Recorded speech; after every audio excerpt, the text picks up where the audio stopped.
we are recording. We've been going over the agenda protocols for the governance committee, and Dan's been pretty helpful in helping us organize this. Okay, so get a couple of nominating things might as well stick together. I'm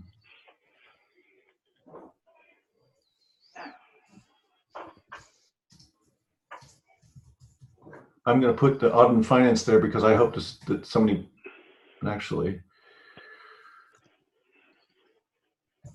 I would stick this there.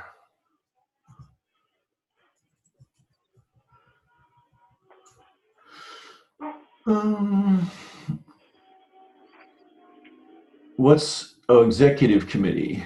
Okay.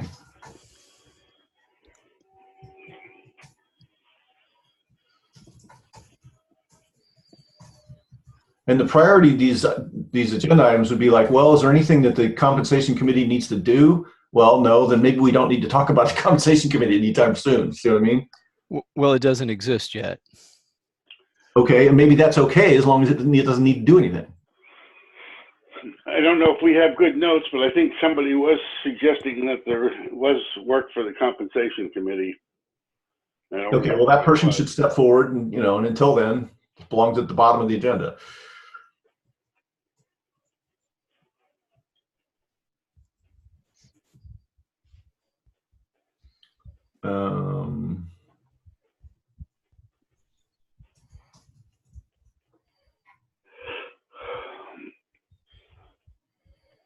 I'm going to invert this. Put the principal underneath the specific discussion item. So, marketing committee, what I've heard is that's kind of wishful thinking.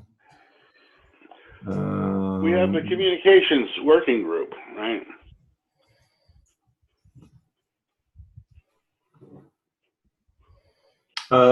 Communications working. So what I've heard about marketing is they're like, well, give us a budget and we'll think about it. But communications could start without a budget. Oh, because member survey working group, you want to call that something just similar, the same, or different from communications? That's interesting. It could probably go in the member survey, could go in the communications working group. We have Bill, Steve, Ian. Okay, now the working group guide lead is Daryl. So we can, I think that's an important point. Should we put the survey, combine the survey with the communications working group? I mean, there's a number of reasons, the survey is getting, determining member sentiment. It's reaching out to get the collective intelligence. Mm-hmm. I like that idea. Instead of having this proliferation of various working groups, it's, and we actually referred to this member survey as a task force. So I think it's appropriate, if we want to make it a working group, it should be more of a function of the communications working group. Yeah, so I see think, that. Like governance makes use of the nominations committee to do stuff, and we could make use of the communications working group. Yeah. To do the member survey. Exactly. Yeah, I agree. What has Darren offered to do? Daryl is leading the communications working group. It's mostly been him and me, and we haven't gotten, we haven't gotten very far, particularly because of his move. But we have a regular meeting now on Wednesday afternoon. This is Daryl, the guy who ran for the board, or a different Daryl? I'm not. Yeah, that's right. I guess he is on the board now, huh? Right? Yeah. He goes by Darien or whatever. Yeah. Daryl. Daryl Newsdorf or whatever. Daryl N. as in Newdorf.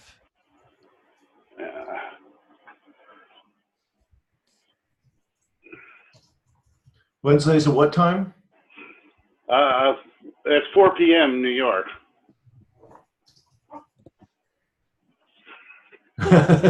That's a suggestion for when to meet. Yeah. We moved. Daryl moved across the country, and we changed the 10 a.m. meeting to 4 p.m. So it's still 1 p.m. Daryl's time. Right. Yeah, I don't know if anybody else wants to talk about audit and finance though, so I don't know if. I think that the governance committee is definitely tasked to help. I don't know. Do we have a charter for an audit and finance committee already? Yes, I mean it's in the bylaws, so you don't need anything more than what's in the bylaws. You can make more, but you don't need more.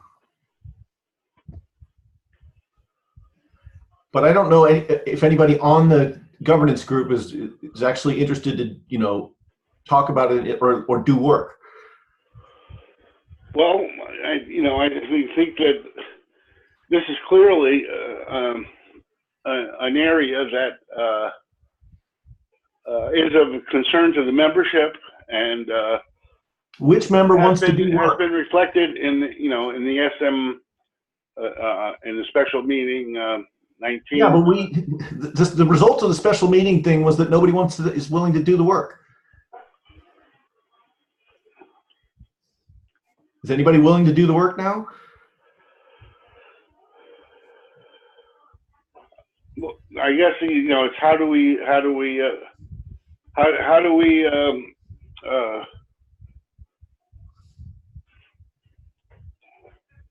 we engage the membership in these committees? I mean, that's our job. Our number one job is to facilitate these committees. Right. Well, things that are sort of in the brainstorming stage are fine at the bottom of the agenda, but unless somebody has come forward with some momentum. Right. Now, Secretary Greg corrected me. The Secretary office is not vacant. Right. Lilia has that role.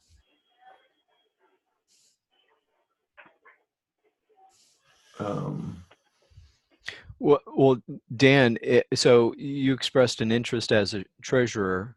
So if that becomes a paid position, and there's funding for that, so you're interested in possibly working in that capacity? Yeah, the main conditions are that 5 members would be on the Audit and Finance Committee and hold the keys to the multi-sig, and that no one else would hold it. In particular, Greg would not hold it.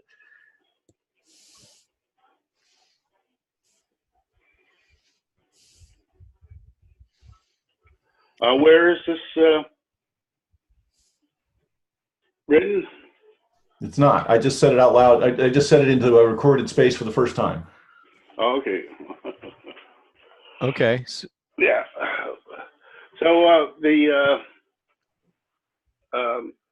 as far as the governance committee is concerned, I think it's tasking the nominations committee with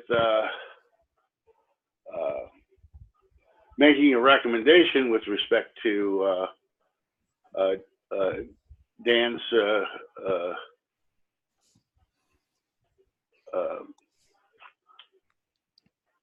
application for the treasurer position. Mm-hmm. And I guess that means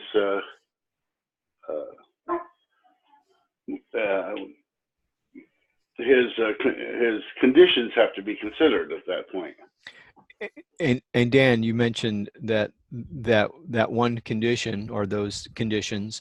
Are there? Do you have additional conditions for the role of treasurer and or ombudsman? They're very different roles, so you should think about which discussion you want to have. Okay, well, since we are talking about treasurer, we'll continue that discussion. No, I think, I think you really need to bring up to the board the positions of ombudsman and treasurer and get direction from the board on how to proceed with those. Now, the board's too busy. The board's a bunch of people that meet 1 hour a month. All the work should be done, and then it should be presented to the board, and they should go, yep. Oh, okay. Dan, do you have any other requirements for the treasurer position? Just that the compensation, I'm expecting more bottom-up compensation. Like there's a coffee jar in the corner, a little kitty, and members just throw money into it if they want the treasurer to show up this week. And if it has a certain amount of money in it, then I'll show up and do a couple hours that week. Okay. On to ombudsman. Any conditions for that role? It's a similar kind of thing. If somebody wants it to happen, and I probably would want, I don't know, either a dozen or 2 dozen members to endorse me. Well, you already have like 70 members who have delegated to you. I don't think that stands. I think that process has concluded. I would want them to endorse me again. Yeah.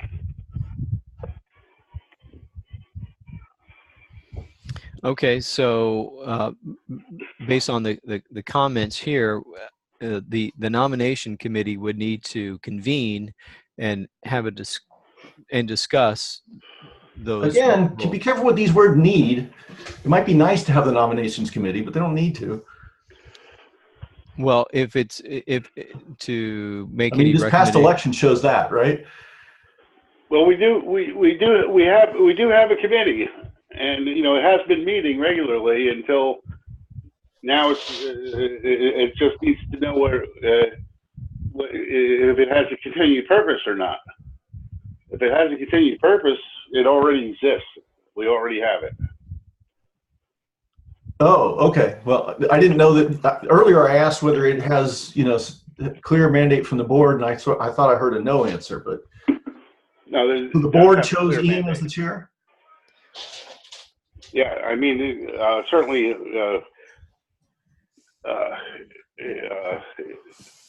I don't know what resolution in board meetings it has. I mean, it has. It's been given a mandate by Greg in numerous times in weekly debriefs. My understanding, they were meeting weekly, if not more, in the weeks leading up to the election. Yeah, like Gary was saying before, it was we probably worked too hard, harder than we had to. Right. Okay, that makes me wonder why this would be on this. If they have their own meeting series, why? Well, okay. Maybe it's not clear whether they have a continued meeting series. Yeah, well, that was the issue. Was have they fulfilled their purpose, or do they have a continued mandate? And I guess at the last week's meeting, it was determined they have a continued mandate. Yes, and the reason it was discussed in the governance meeting is because it's the same members dealing with pretty much the same issues, and Right. and we need more people to step up. Right, and it's the responsibility of the governance committee to give the nominating committee a mandate for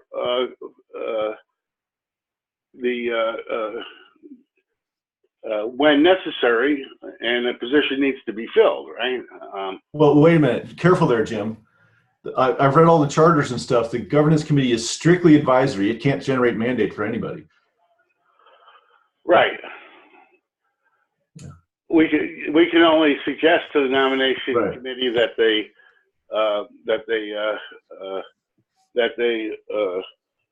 look at candidates for the treasurer. But they already have that mandate. We don't even have to give it to them. Yeah, never mind. But in terms of priorities, we're looking at what the co-op needs. we're trying to govern the co-op, and that means, you know, suggesting the direction of these committees. Right. I'm just saying that if it's the same people in both committees, you can just call this a meeting of both committees. It's not. Have a shared It's not agenda. the same people. There's a lot of overlap, but there's different people. Okay. Well, if there's like 75% overlap, you just saved an hour of 75% of the people's time. That's true. We could combine the meetings, but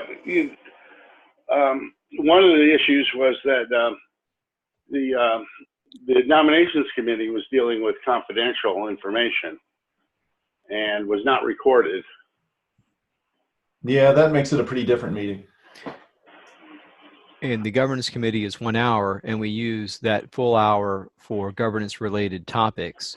The nomination committee is 1 hour, and they typically use that, from my understanding, they use that time. So if it was a convening of the two committees, then it would be a 2-hour meeting.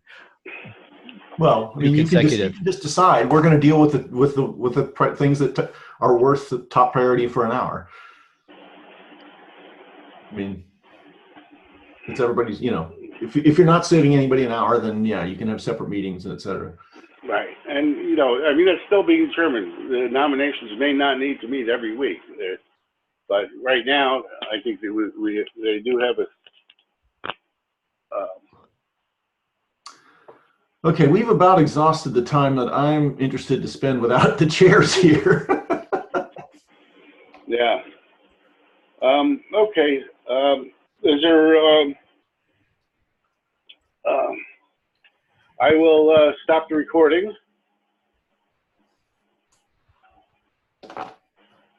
And